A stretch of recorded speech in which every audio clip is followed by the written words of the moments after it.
Hello guys, Andrew here. Welcome back to Drew Tutorial. And in this video, I'm going to show you how to translate text into a different language on your Miro board.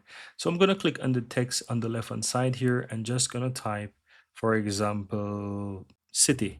For example, I'm going to type the word city and I'm going to change the color right here because it's in a strange color that I don't remember what I did here. But here you have the word city.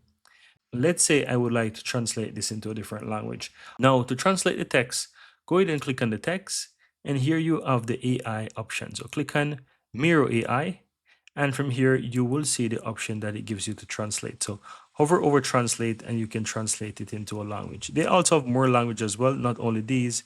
And let me show you. So if I would like to translate into a language that is not visible here, I can click on show more, and as you can see, there's a ton of different languages I can choose from right now. So let's say I would like to translate this into Japanese. I click on Japanese and it will go ahead and translate it for me. You can see it's working.